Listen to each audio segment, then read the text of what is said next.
말라기서 1장 1절로 5절이 오늘 본문입니다.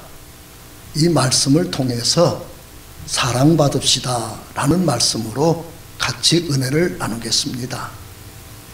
성경은 구약이 39권인데 율법이 5권, 그리고 역사서와 그리고 시가서, 예언서로 나눠져 있는데 역사서 17권, 예언서 17권, 그리고 시가서 5권입니다. 그러면 역사서라고 하는 말은 하나님이 한번 말씀하시면 하나님이 그대로 진행해 나가는 역사를 말합니다. 그래서 창세기서부터 에스더서까지가 역사서로서 하나님이 말씀해 놓고 그대로 역사를 진행해 나가는 말씀인데, 그 내용을 우리가 종합해서 보면 하나님 말씀하는 대로 안 하였다라는 것으로 우리가 결론을 내릴 수가 있겠습니다. 그럼 예언서, 선지서는 그 시대마다 하나님이 보내셔가지고 그렇게 하면 안 된다, 똑바로 해라, 이렇게 해라, 하나님이 가르쳐주는 내용이라고 할 수가 있겠습니다. 그 시대의 총요약을 오늘 말씀해 주는 것이 말라기서입니다. 1절에서 말라기서가 무엇인지를 우리에게 가르쳐 줍니다. 마지막 경고입니다. 그러면 이 마지막 경고를 듣고 깨달았어야 됩니다. 바꿔졌어야 됩니다. 그런데 아시는 대로 깨닫지 않았습니다. 바꿔지지 않았습니다. 그래서 400년 동안 중간시대라고 하는 하나님 침묵시대가 열려졌고, 로마서 11장 11절에서 하나님은 유대민족을 버렸다고 말합니다. 그리고 이방인에게 구원을 옮겨줬는데 완전히 옮겨진 것이 아니라 그들이 깨닫고 돌아설 때까지 이방인에게 구원이 옮겨져서 신약시대가 열려집니다. 그리고 우리 주님이 다시 오실 때 깨닫는 사람들, 믿는 사람들이 다 천국으로 가고, 깨닫지 못하고 마지막까지 믿지 않는 사람들이 지옥으로 가는 것으로 요한계시록은 결론을 내려줍니다. 하나님은 오늘 말라기서 구약시대 마지막 경고를 우리에게 시작하면서 에서와 야곱 말씀을 우리에게 딱 모델로 제시를 합니다. 아시는 대로 에서와 야곱의 아버지가 이삭이시고 할아버지는 아브라함이십니다. 믿음의 3대 가문이고 둘은 쌍둥이입니다. 그런데 에서를 향하여 하나님이 표현을 뭐라 그러냐? 나는 미워하였다. 그래서 그 일생을 의식주가 해결되지 않도록 만들었다. 들짐승처럼 떠돌아다니는 집시인생이 되겠다. 그 자손들이 에돔입니다. 그랬더니 자손들이 똘똘 뭉쳐서 가난을 이겨내자, 빈곤을 극복하자 서로 허리띠를 졸라매고 모아 쌓기 시작했다는 것입니다. 그런데 하나님이 모아 쌓아질만 하면 발로 밟아서 흩어버리시고, 그렇게 반복했더니 하나님은 지역 밖에서도 크신 분이신데 저들이 사는 동네는 저주받은 곳이다 라고 만방에 소문이 났다는 것입니다. 하나님이 미워한 사람의 결과가 이렇게 처참한 것을 우리에게 가르쳐 줍니다. 반대로 야곱은 하나님이 사랑했다. 그래서 아브라함의 하나님, 이삭의 하나님, 야곱의 하나님, 이스라엘 자손들의 하나님으로 하나님은 역사해 줬다고 결론을 내리면서 하나님은 우리에게 중요한 사실을, 결론을 지어 주시는 것입니다. 미움받을 것인가, 사랑받을 것인가, 경고를 듣고 우리에게 선택을 종용하는 말씀이라 할 수 있겠습니다.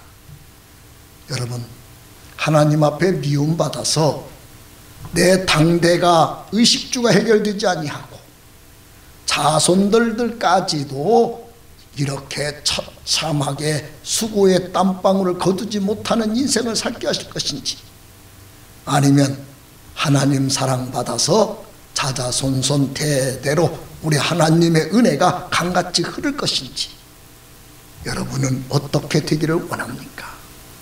오늘 하나님 사랑받는 여러분 되기를 주의 이름으로 축복합니다. 그러면 첫 번째 생각할 것은, 왜 하나님은 에서를 미워하셨을까 하는 것입니다. 하나님의 속마음을 하나님이 열어서 그 일을 종합적으로 정리해 준 것이 히브리서 12장 13절부터 18절까지 내용이라 할 수 있겠습니다. 여기에 보면 마음에 쓴 뿌리가 있어서 하나님께 은혜의 자리에 못 나가는 사람이 있다는 것입니다. 그러면서 그 쓴 뿌리를 에서를 예를 들었습니다. 에서가 망령된 일을 했다는 것입니다. 한 그릇 음식 때문에 하나님을 떠났다는 것입니다.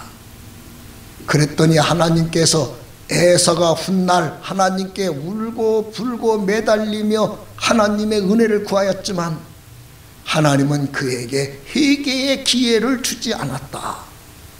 그래서 우리에게 쓴 뿌리가 마음에 찍혀 있는 것을 조심하라고 우리에게 에서를 예를 들어 가르쳐 줍니다. 여러분, 팥죽 한 그릇 때문에 하나님을 버린 에서 가슴에 찍혀 있는 쓴 뿌리, 이것을 창세기 25장에서는 하나님을 경홀히 여겼다, 하나님을 우습게 알았다라고 우리에게 이야기해 줍니다.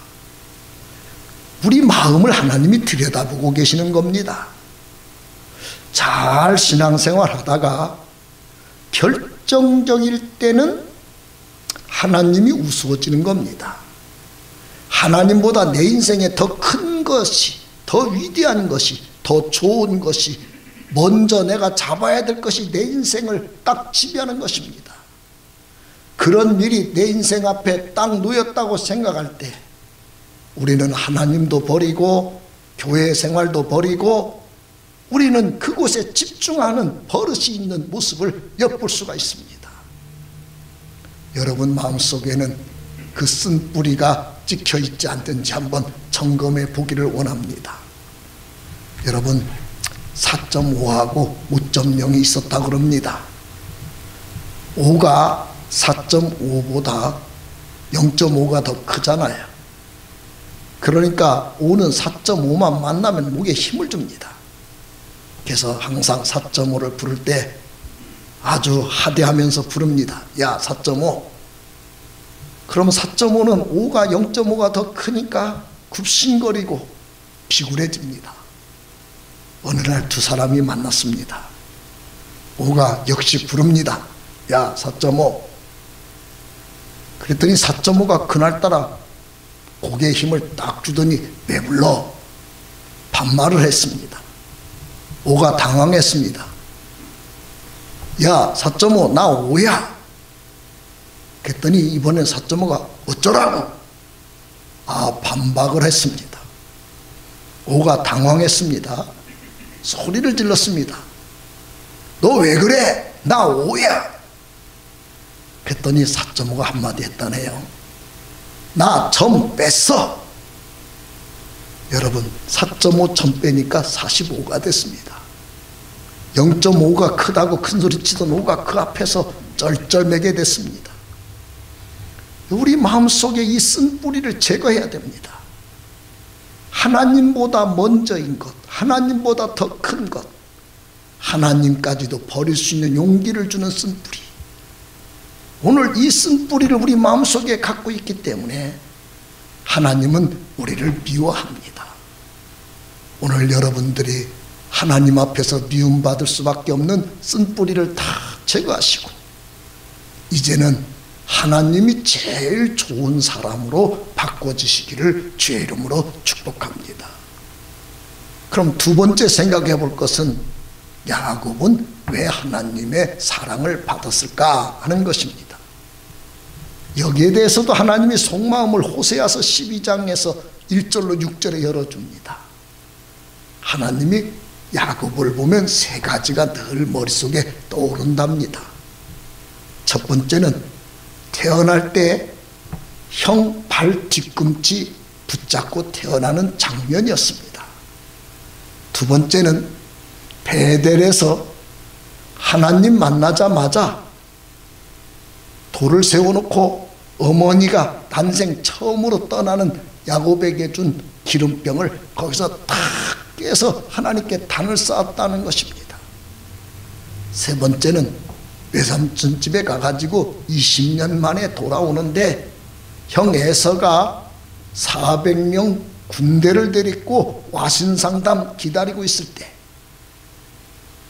약복강가에서 하나님 앞에 환도뼈가 부러지도록 기도를 해서 하나님이 이름을 이스라엘로 바꿔주고 그 지역 이름을 브니엘, 하나님의 웃는 얼굴이라고, 하나님이 활짝 웃었다고 가르쳐주는 세 가지 추억을 하나님이 보여줍니다. 부족한 건 많이 있었을 겁니다. 우리가 아는 대로 허물도 많이 있습니다. 부족도 말할 것도 없습니다. 그런데 하나님이 야곱 인생을 가만히 살펴보니까 결정적일 때는 하나님께 모든 걸 거는 것입니다. 결정적일 때는 나의 모든 걸 다 버리는 것입니다. 그래서 하나님과 깊은 만남의 장소들을 만드는 것입니다. 그 감격을 가지고 하나님을 섬기는 것입니다. 하나님을 따라가는 것입니다. 하나님이 그 모습을 보시고 야곱을 사랑했다고 말씀하신 것입니다. 여러분은 지금 심리가 어떻게 흐르고 있습니까? 결정적일 때는 하나님을 붙잡습니까? 아니면 나에게 중요한 것, 큰 것이 따로 있습니까? 우리가 하나님이 지금 그 모습을 보고 있는 것입니다. 주일날 아침 어느 권사님 댁의 풍경입니다. 40대 아들이 교회를 가지 않겠다고 어머니 권사님에게 떼를 쓰기 시작합니다. 어머니 권사님이 답답한 마음으로 40대 아들에게 묻습니다. 너 주일날 왜 그렇게 교회를 안 가려고 그러니? 그 아들이, 첫째, 어머니, 장로님들이 기도 시간에 기도를 너무 오래 해서 졸려가지고 졸다 보면 기도가 끝나 있고 그래요. 나는 그게 정말 싫어서 교회 가기 싫어요. 어머니가 말합니다. 예, 하나님께 기도하는 거야. 하나님이 들으시면 되지 길면 어떻고 짧으면 어떻겠어? 그건 말이 안 되잖아. 하나님께 기도하는 건데. 또 하나 있어요. 뭔데? 성가대들이 화음도 안 맞으면서 자기 목소리 높이려고 그냥 잘난 체 하면서 성가하는 게 너무너무 꼴보기 싫어요. 나는 그 모습 때문에 교회 가기 싫어요. 예, 하나님께 찬양하는 거야. 하나님이 받으시면 됐지 네가 왜 판단해? 예배는 하나님께 드리는 거야. 너 하나님께 예배 드리러 가야 되는 거지 그런 거 보러 다니니? 또 하나 있어요. 뭔데? 예, 나도요 주일날 친구들 만나고 놀러 다니고 싶어요. 너무 답답한 어머니가 잠시 침묵하다가 아들 어깨를 툭 치며 한마디 했답니다. 야, 네가 그 교회 담임 목사잖아. 담임 목사가 그러면 어떻게 이 사람아? 여러분, 우리는 하나님 앞에 직분이 높던, 신앙생활의 연조가 길던, 내가 해야 될 일이 크던 우리의 감정, 우리들의 형편 때문에 우리 하나님을 가까이 못하고 있는 겁니다. 하나님은 그래서 우리를 사랑하는데 지장이 많습니다. 우리가 사랑받아야 하나님이 우리에게 은혜를 주시는데, 여러분, 우리는 이 잘못된 쓴뿌리들 때문에 미움을 받고 그것 때문에 우리들의 모든 일이 망가지고 있습니다. 우리 하나님을 먼저 붙잡는 은혜를 가지라고 하나님은 마태복음 6장에서 말합니다. 인생 살면서 잘 먹는 것도 중요합니다. 잘 입는 것도 중요합니다. 잘 마시는 것도 중요합니다.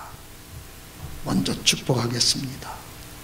금년에 하나님께서 잘 잡숫도록 경제도 열어주시고 건강도 열어주시고 환경도 열어주기를 주의 이름으로 축복합니다. 잘 입으시면 맵시가 생기도록 하나님이 체형도 지켜주시고 체질도 지켜주시고 젊음도 지켜주시고 아름다움이 더 많아지기를 축복합니다. 그런데 하나님은 그게 먼저가 아니라는 것입니다.